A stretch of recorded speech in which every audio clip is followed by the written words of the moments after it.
This is the Player 4 Podcast. Join us each week as we talk about video games, entertainment, and pop culture, and bring in guests from the Rooster Teeth community. Player 4 has entered the game. Howdy, y'all. Welcome to the Player 4 Podcast. Let's get this show on the road. Yeehaw!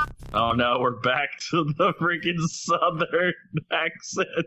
We got a great podcast for you today. I'm Tristan, a.k.a. Shadowrun on the Rooster Teeth website. I'm Alex, a.k.a. Chaos Black 21. You're not from Texas at all, son. No, I'm from the Midwest. That's it. I am not Malachi, and I am not a.k.a. Tsukikiba, and I don't know these guys. So that's a lie. No, he's saying it's opposite day for him. So I'm Texas, you're from the Midwest, and he's opposite day? Yep. This is terrible. We're off to a bad start already. We don't have Joseph. He's not sick today. He's not dealing with the fam. He's dealing with apparently bad internet. Who has the bad internet now? Who's got the bad? Wow! That took all of 2.8 seconds for Alex to start gloating. Apparently, Lozelda, who's trying to stream right now, is also having bad internet. So I guess it's going around. Everyone caught the bug. Well, it's going around like mono. Granted, it could be overstressed from the hurricanes in other areas messing with the pathing of the network. I mean, they both are in Texas. I honestly think it's more likely that it's because Alex has better internet and he's just siphoning other people's internet. That's how I have better internet. We're actually ciphering into his house, so it makes him faster by making other people slower. I'm siphoning everything. All the internet goes to me. All your internet belong to me. All your internet. All right. All right, we actually have a topic list today, and it involves Alex did something stupid to his body. Tell us what you did. It's the only thing on the list, so. It's the only thing on the list. That's going to be a great frame in the video. I play Dodgeball every now and then. A lot of times it's on Tuesdays, which D&D, and it's also on Tuesdays, so I try to only go play Dodgeball every once in a while, so I don't miss D&D, and I don't make them do other stuff. So, I've never broken a bone in my body, ever in my life so far. And I played Dodgeball last night, and after the second game, my pinky finger kind of felt odd. I was like, why isn't it bending as well as it used to and all that? I bring my hand up, I look, and the tip of my finger, the first knuckle, like if you look at it sideways, the pinky is like at an angle. And I can't lift it up all the way. Did you go to a clinic or the hospital and get them to take a look at it to see if they could set it for you? No. Not yet. Are you going to? I might. You should. You shouldn't before it comes permanent. I did put it in a splint. Who put it in a splint? Me. Have you ever set bones before? No. Okay, so I'm gonna, without meaning any insult to you, say it's probably done wrong. You should probably have a medical professional do it. Yeah, you definitely, if you want function with pinky, you definitely should make sure you get that checked out. Yeah, I could still function with my pinky. Yeah, you say that now. Anyway, so I let you off the hook. You're not in my D&D game for one day, and you go and break your hand. It's not my hand. It's like the first knuckle of my pinky. When you say first, is it the tip knuckle or the one? Tip knuckle. The tip knuckle. How are you gonna pick your nose? How's your? You use your pinky to do that, dude? No, I don't pick my nose. So, is your nail black? No. Interesting. Maybe it's not broken. I just know it's wiggling a lot more than the other one. Like it's super loose. I can tell that. Come on, Tristan. You landed on it? No, I don't really know what happened because I didn't catch it until later on. Like I think it might have been like I blocked a ball, and it just hit my pinky wrong. He blocked some balls. Yeah, I blocked some balls. Balls. He was doing stuff with balls, and it just went all wrong. So, yeah, I know. I probably will make a trip to the doctor to get it, but Can we upgrade just, that from a probably to like a will?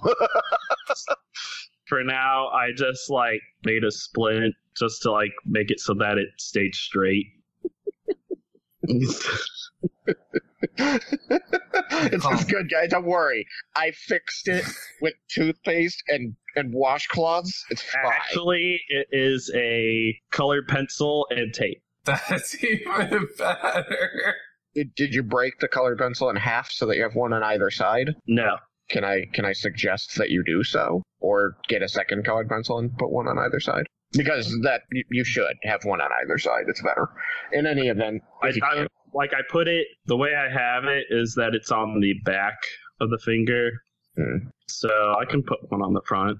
Yeah, let's start with that, and then go to the doctor and let the doctor laugh at you. Look at this way. I didn't go to WebMD stating my symptoms and then find out I have cancer or chlamydia or something. I would be impressed if the broken finger is a symptom of chlamydia, and then I assume pretty much anything on WebMD, if you type it in, it's going to lead you to cancer or chlamydia, some type of STD. I believe you are probably correct. Oh. Quit beeping at me, Malachi. It was Joseph. Joseph's not here. Yeah, but he's probably still trying to get back on the internet, and he messaged Discord. No, it's too late. We're past that now. So, because Alex was off breaking his fingers instead of role-playing with us, we were building characters instead. I still have to finish my character. Yeah, you really should finish your character. What are you making? I'm making a Shadowrun character. Oh, and what's he gonna do? What's Shadowrun? Shadowrun is another role-playing game like D&D, except it's kind of different in that I don't really know something about Let's start with this. You don't really get XP. Was your brain in your pinky? Right? He broke his brain. All right, tell me about. So I know that there is each session has a mission to it, and they don't necessarily have to be connected. Right.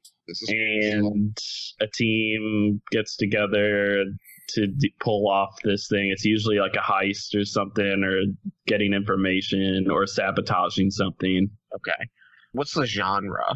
Sci-fi. Sci-fi. So D&D is epic fantasy, and Shadowrun is sci-fi. It's more of a cyberpunk, isn't it, Tristan? That's the industry term for it, yes. Which I find it endlessly hilarious that the guy who wrote the book, William Gibson, wrote a series of books called The Sprawl, and the first of these books is called Neuromancer. Shadowrun is basically a page-for-page ripoff of Neuromancer, down to the monetary system and decking, and utilizing the Matrix rather than the internet. But he has no tie to Shadowrun at all. He hates Shadowrun, but even more than that, he hates that his book has been deemed by the general population to be of the genre cyberpunk. He thinks it's a stupid term and doesn't describe his book at all. Now, there are varying opinions on Gibson himself, but nonetheless, he wrote a decent book and created a decent universe. Yeah, I mean it's set in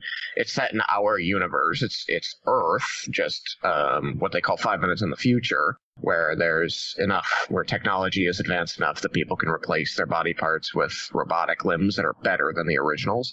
And he didn't have it in his world. There was no magic in Neuromancer. It was just technology. For Shadowrun, they added magic, and that's another thing he hates about it, because he doesn't want it to be like fantasy. Yeah. But he doesn't get to choose because he doesn't own the rights to Shadowrun. I also say, what's the year supposed to be 2049 or something like that? 2050 is when the major crash occurred. 2060 and 70 is usually when games are taking place. But, with us corporations lead the world. Corporations, the world's governments have lost a lot of power to mega corporations that are able to construct office buildings and then are granted extraterritoriality, which means that once you walk through the doors of the office building, you are effectively in another country. subject to that country's laws. That's the main thing, is that, yes, the world, its technologies, and its people are largely controlled by megacorps, but when people say the world is run by megacorps, they're generally actually referring to the fact that the buildings are their own countries. So you can be in Seattle, Washington, which is part of the United Canadian American States and subject to the government of the United Canadian American States. But once you walk into a building that's got like the words Evotech written on it, you're no longer in the UCAS. You're in Evotech, and whatever their laws are go. To the point that you can have a contract with a paramilitary paramedic service called Doc Wagon, who will find you wherever you are and resuscitate you and give you medical treatment should you need it. But they can't enter Megacorp extraterritoriality unless there's very good reason. Like if you're dying? No, that's not good enough reason. What the heck? Then why the hell did I get the package? Because you're hopefully dying not inside a Megacorp's building. Or why would I die outside? Well, maybe you're on the roof. That's okay. If you start dying inside the building, you better hope that your team can get you to a door where Doc Wagon can actually do something about it. Because there's only very extenuating circumstances that will get Doc Wagon to go into a megacorp. Now, if I die, or if I'm dying, I gotta look for like any window I can jump out of. Yeah, and then plaster yourself on the sidewalk and hope that Doc Wagon gets there in time. Exactly. Like, well, I'm on the 50th floor. Let's do this. So, yes, Shadowrun is a sort of future world with high technology and magic. Tolkien-esque races that are the result of magic and just weird genetic combinations coming out. So there are people categorized as elves and dwarves and trolls. And most people live day-to-day life, doing a normal job, going home, having a family, and then going back to their job the next day. But there was a big crash some 10, 20 years earlier, depending on when your story is set, that caused everyone's social security number to be lost. Everyone lost their ID. The system that kept track of who everyone was in every country was destroyed. Credit card information, everything. It was Fight Club. Fight Club occurred. Nobody talks about Social Security. Nobody talks about Social Security. So they implemented a new system, and people who really liked their life working for whatever company went and applied for a new Social Security, social identification number. Those who figured they could live better outside of the system tended not to. And these people generally became Shadowrunners because they had learned a skill set at whatever job they were doing and found that they could apply it to crime. So in Shadowrun, interestingly, in D&D, most people want to play heroes. You know, I go in, I save the kingdom, I fight some evil goblins and a dragon, maybe. Especially dragons. Especially dragons. In Shadowrun, there really aren't any good guys. Shadowrunners are just a different color of bad guy. You play the Shadowrunners. We take from one bad guy to give to another bad guy. Very often. And you can have altruistic Shadowrunners who, you know, try to only take jobs that in some way benefit the public or, you know, purposely organizes, you know, those types of Shadowrunners where they generally become Johnsons.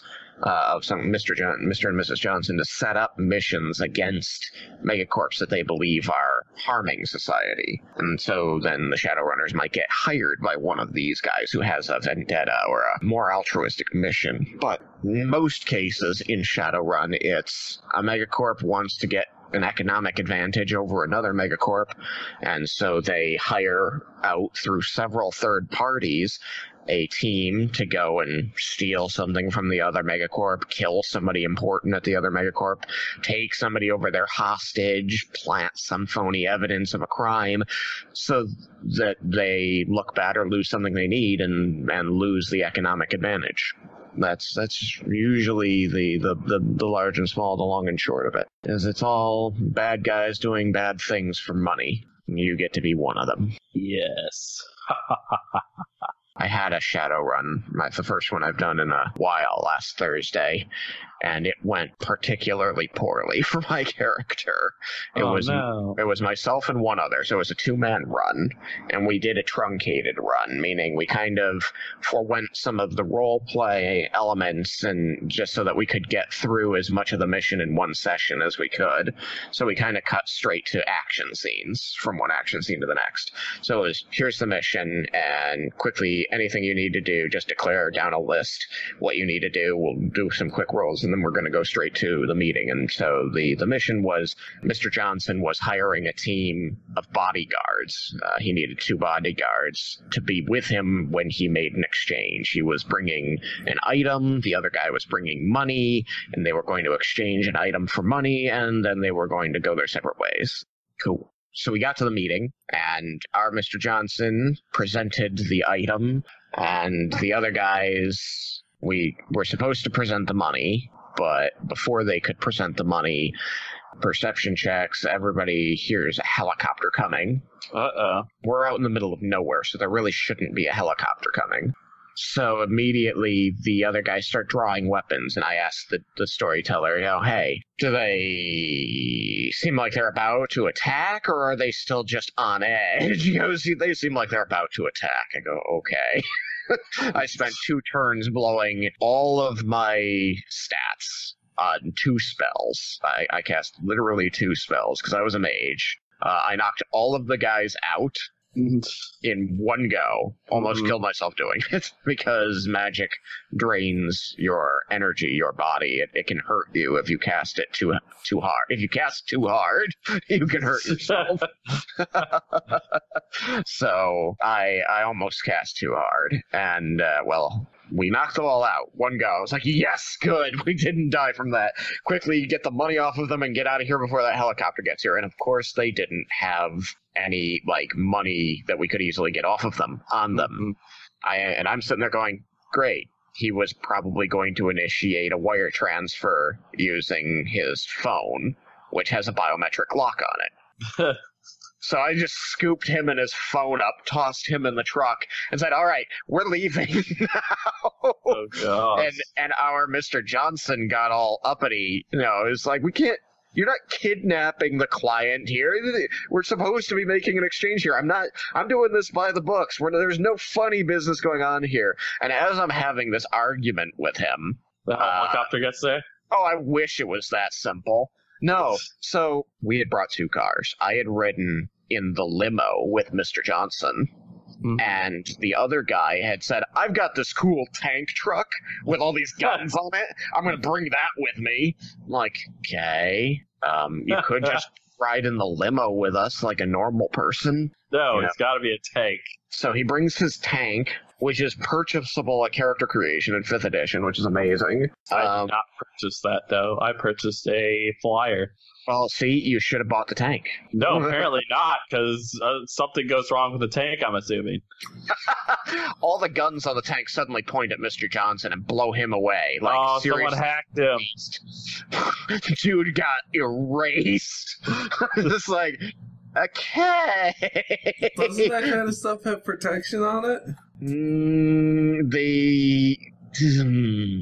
It's protected by the firewall on the Shadowrunner's phone, and his phone wasn't very good because he had this truck slaved to the phone. Well, he had specifically declared slaving it to the phone so that if combat broke out, he could just issue a command through his phone for the guns on the car to shoot whoever he was targeting with his smart link. Well, there you go. That's the problem. You run that risk. So they hacked his pan and got access to his car, and then turned his guns on our principal and blew away the principal. So that was that. So now you have here's the scores so far. You have your dead principal, and you were in the process of kidnapping the other principal to get the wire transfer. Yep. So the score so far, basically, our mission was protect this dude and make sure that the exchange goes well. Failed both of those. Just failed. Because I checked him, and he was so very dead, he was dead. Like, usually you can resuscitate if people, lose all of their health monitor. You can roll some heal and, maybe get them back on their feet now. He was done. GM's like, yeah, he was basically decapitated by these bullets. Like, yay. So I grabbed the briefcase and tossed it in the car. Meanwhile, the other guy was over there rebooting his car, which dumps the hacker out. And then the helicopter arrives while the car is rebooting. And what's a helicopter with lots of guns on it too? Are you kidding me? It had guns on its guns. So it comes around the corner. I'm like, okay, we're going to die. So I overcast again, this time lightning bolt, thinking I could shut down the helicopter. I'm like, it'll auto-rotate and hit the ground. Maybe they'll survive that because auto-rotation is not exactly a crash. But, I'm doubting that they'll get the thing booted back up before it hits the ground since it's flying so low. Unfortunately, my lightning bolt didn't end up shutting it down and hardly dealt any damage to it, even though I nearly killed myself doing it. I had a dice pool of 30 to hit with this lightning bolt, and I scored 5 hits. What the hell? Why can't you roll like that, like when you're attacking us in D&D? I do sometimes. You slaughtered me day one and just like, yeah. I could have slaughtered you way worse. I had all the archers. All the archers got 3 attacks. I could have just had them go, you take 3 attacks, you take 3 attacks. I split them up. Well, you made them do something like they believed was strategic. You had the range attacking the range, which usually you do try to do. I was actually all the arrow. Each one that got 3 attacks attacked 3 different targets on each turn. They could have put all 3 arrows in the same target and killed that target in one shot. I was gonna say, don't you usually play them as what's the most immediate threat to that specific one? And if there's multiple next to them, don't you usually roll dice to see kind of who they would attack? Depends on how I'm playing them. The Driders are a little weird because they're kind of fucked in the head. Bleep. Yeah, I mean, they're spider drows. Well, yeah, but they're spider drow because they were originally drow who screwed the pooch royal and were cursed by their god to become spiders. They kind of lose their minds when that happens. So, I don't know. I play the things the way I think they should be played, and if I'm worried about challenge rating, which there was a little concern there, then I do things slightly different. But I do things the way that will make things the most fun for the players, and follow the rules as closely as I can. And up Mal.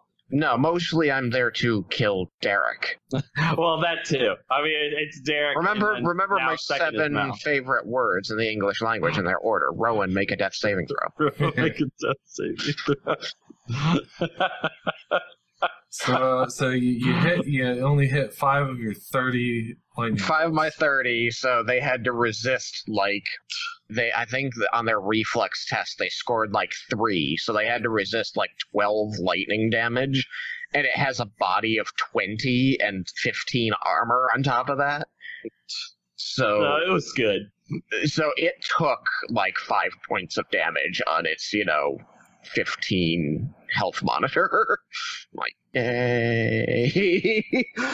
And so the helicopter flies over us and orders us to surrender while guys zip line out the bottom of it onto the roof above us. I'm like, it's pretty badass. Yeah, so we're getting surrounded by all these guys with automatic weapons, and this helicopter's on Overwatch. And we're standing on the street, with our dead Mr. Johnson, unconscious other guy, his 2 goons, the 2 bodyguards that were with the other guy, we stuffed them back in their car and locked them in. We locked the car. They could get out, but they were unconscious. We really just wanted to keep people who were outside because we were in the slums, and we didn't want homeless people stealing from them or killing them. So we put them in the car and locked the doors. We were being good people. They're in a fancy limousine in, like, at this intersection in the middle of the crappiest part of town with, like, biker gangs with, like, chain, like, they carry chains with them and hit people with chains, like 1980s go gangs. Oh, yeah. Oh, yeah. So, so that's that situation. And this dude's rebooting his car because it just got hacked. So I'm like, okay, I'm first in initiative, and I have no edge points left to spend because I spend all 5 of my edge improving my to hit and resisting drain from my spells. It's the only reason I'm still on my feet. Because I used up all of my edge. I'm like, okay, I'm going to do a Trid Phantasm. I cast a Trid Phantasm over this area, including him, me, the car, this body, and the briefcase, and this portion of the road. And I'm going to make it look like our characters are going to walk over there and lay the briefcase on the ground and toss our weapons down and lay down surrendering. Meanwhile, you, get that thing rebooted. Get in. You get in the passenger seat. I'll drive. You work the guns and hold this briefcase. I shoved the unconscious dude in the back seat. And so all the guys on the zip lines, jump down onto the road. They like rappel down from the roof. The GM's like, so you see them walk over to this random spot on the road and all start pointing guns down at it. Because we're inside the illusion, we can't see it. Mm-hmm. But they're all looking at this illusory image of our 2 characters surrendering. So they're all pointing guns at nothing. Meanwhile, we're in this car. They can't see anything going on. Then you hear this engine roar to life and tires screeching as we peel out. And they can't see a damn thing because they see the car stationary at the side of the road. The car is under the illusion. So sound basically doesn't happen in the illusion as well. No, it does. All the enemies hear this peeling out. So they hear it, but when they look at the car, nothing's happening. It's stationary. It's this weird phenomenon of the car they heard this big tank rev up and then screeching, like tires screeching as it peels off. But what they see is a car sitting there doing nothing. And we scream down the road. And they still can't see anything because the way the Trid Phantasm works is it sets up like a diorama. Mm-hmm. And they're in the diorama. And so I had set it up. It had incorporated like the roadway. So they look down and they're seeing just an empty roadway because it's like, a Looney Tunes wall. Almost. Yeah, it's like a Looney Tunes painted wall with a road on it. So they can't see us leaving the scene, but the helicopter that's up above, outside of the diorama, can see us and starts coming after us. And I'm like, all right, I did my thing. You're up. Don't get hacked this time. Don't get hacked this time. So he turns all 4 guns on the helicopter and just rolls attacks for all 4 guns. And we're hearing, he's ticking it off and he's rolling his defenses against it, and we're like, okay, how many turns is it gonna take to take this thing down? He's just like, actually you reduced its health monitor to 0. The helicopter starts spinning out and crashes. Yay! Right? As far as we know, we had to end the session at that point, and we're sitting there, so it's like, we failed our mission utterly. Our only mission was protect this dude. He's dead as a doornail. And we left him, and we left him at the scene. The other issue is that the guys who were in the helicopter, they were all wearing combat armor that had the logo for the mega corporation Seder Krupp, which is one of the most powerful of the megacorps, and is run by a dragon who hates Shadowrunners so much that if they are ever caught by his people, they're not given a trial, they're not executed by firing line, they're not quietly left to die of hunger in a prison. He turns into his dragon form because they look like humans. People don't know when they're dealing with a dragon because they take on human forms. He resumes his dragon form and eats them. Oh my gosh, I want to kill a dragon in Shadowrun now. They exist. People don't generally kill them. Although I did run one mission where my players killed a dragon. I feel like I must follow in the footsteps that Riken will soon do. I thought his name was Spectre. Well, his code name is Spectre. Okay. His real name's... Hey, don't tell me that. You're the DM, can't you know that? No, I can't do that. Okay, it's not, by the way. Just forget that. I'm going to change that later, maybe. Actually, we probably should cut it, because if Guaco listens to this at some point, he'll know what my character's real name is then. Yeah, you don't want him to know that your character's name. Yeah, let's keep saying the name. So that was Misadventures of Tristan and Shadowrun. Oh, yeah. So that was fun. We're going to resume that mission tomorrow. I mean, I'm sitting in the car going, okay, so here's the situation. We got the guy who wanted to buy the thing, unconscious in the back seat. We got the thing he wanted to buy, not unconscious in the front seat, because it's inanimate. It can't be unconscious. When he wakes up and we're safe, we're going to go through with the transaction and get his money.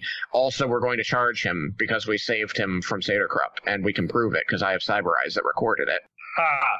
Money in the bank. Money in the bank. You're not going to wonder if they were the ones that had that, or you know these guys aren't affiliated with them. I don't know that, but they did accuse us of being the ones affiliated with the helicopter before I knocked them all unconscious with a single stun ball that was overcast at 4-7. Was there anything else you wanted to talk about today?